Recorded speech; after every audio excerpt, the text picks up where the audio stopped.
아니 제가 갑자기 거의 시간이 임박해져서 갑자기 마무리 짓지도 않은 채 영상을 이었는데 원래 이게 스마트폰이다 보니까 합치면 한 1시간 정도의 분량이거든요.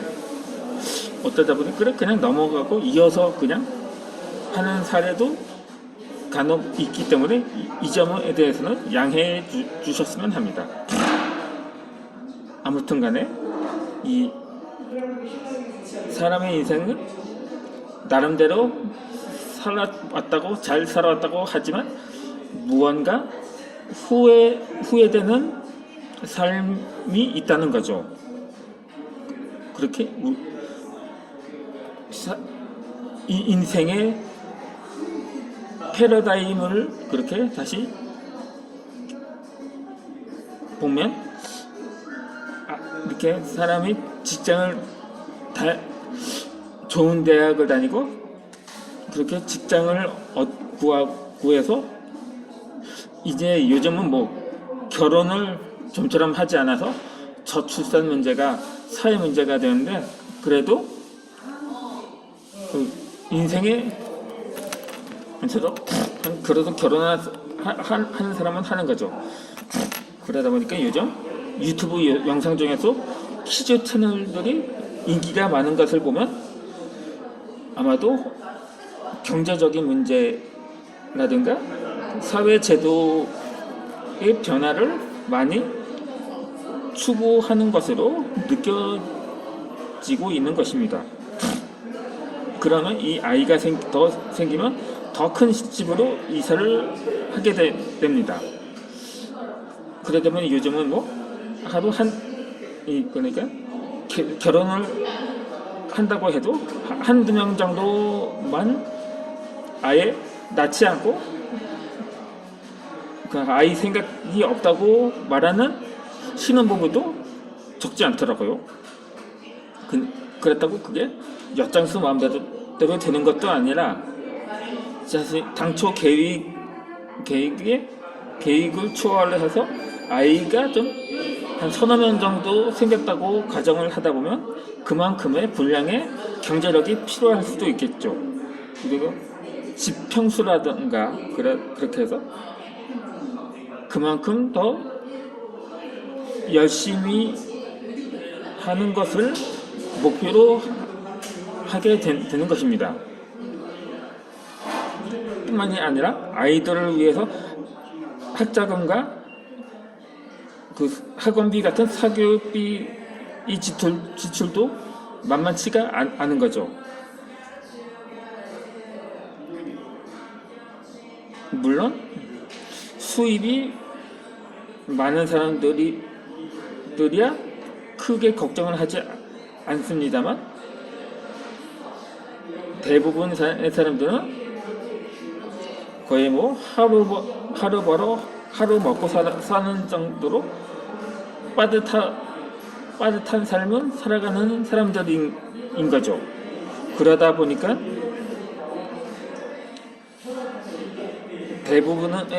대부분의 사람들은 다람쥐 쳇바퀴 같은 인생을 살게 됩니다. 파이프라인 우화를 읽으며 나는 지금 누굴 위해 일하고 있는 거지? 지금 하는 일로 미래에 돈 걱정 없이 행복하게 살 수 있을까라는 의문이 듭니다.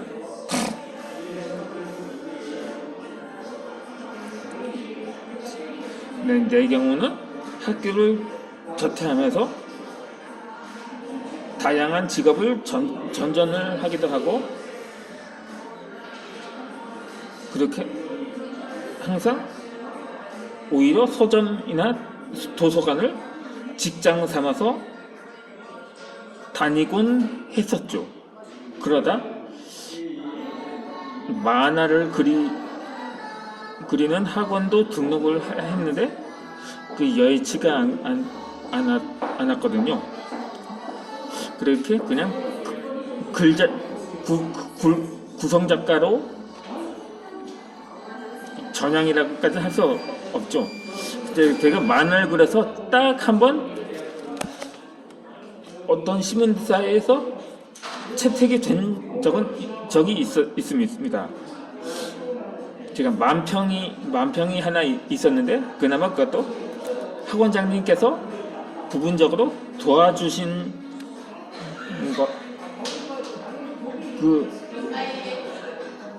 바 있었는데 그 후로서 오히려 그것 때문에 더 용기가 생겼더라고요. 당분간 제가 그림으로 승부를 걸어봤었거든요. 그러다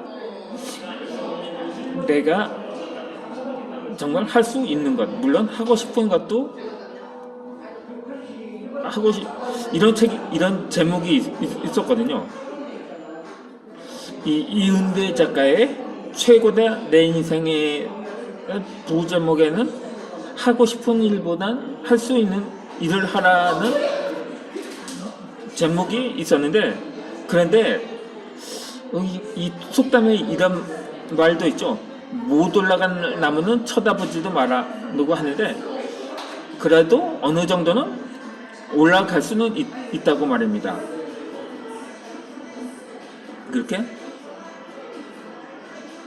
그러니까 자신의 그것도 정신력보다는 체력에 더 중점을 두는 것이 아닌가 상기가 되네요. 그 일이 너무 하고 싶어 밀칠 지경인데 내 자신한테는 한계가 있는 거예요. 그것 물론 체력뿐만 아니라 정신력도 무수한 정신력도 필요한 일인데 너무 하고 싶은 거예요. 그러다 보니까 어느 정도라도 이것도 예를 들면 그 사람이 대통령이 되고 싶어 한다든가,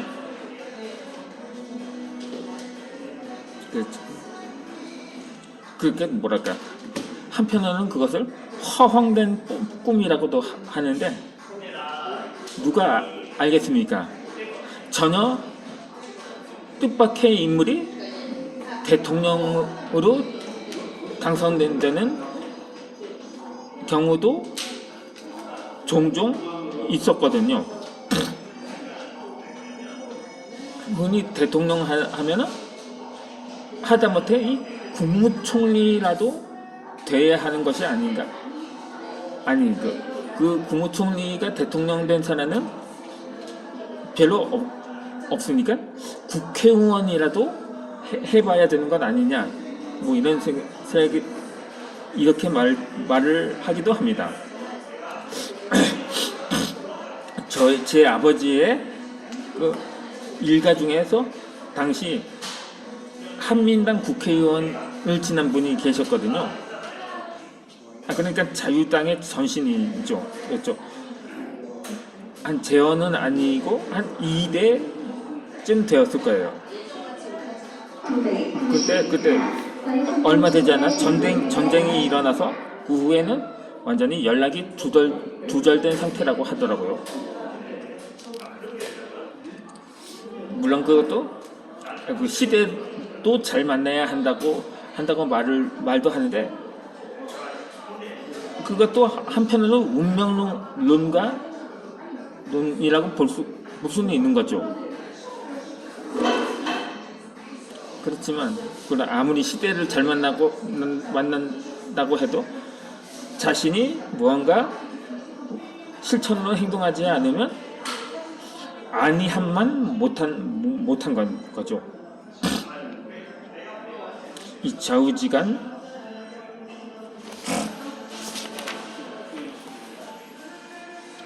그렇게 해서 인생이란 결국 뜻밖의 상황에서 반전을 이룰 수가 있다는 거죠.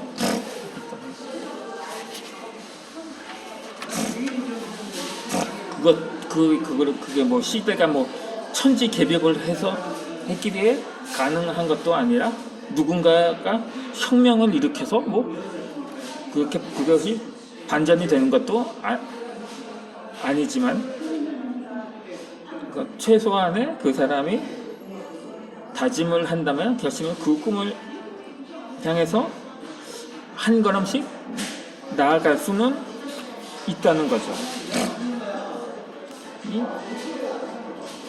이 나는 숲에도 배경도 없는 나를 항상 산송장이라고 생각을 했었습니다. 그리고 좋은 봄에 좋은 스펙을 가지고 있는 토끼들을 이제는 더 이상 부러워하지 않습니다. 독서하는 거북이는 일만 하는 토끼보다 빠르다는 것을 알기 때문입니다.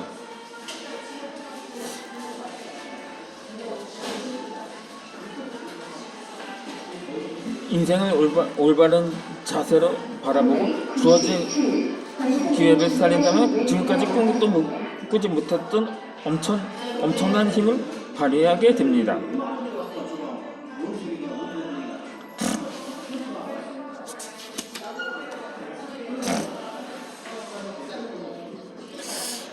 그렇다고 인생은 열심히만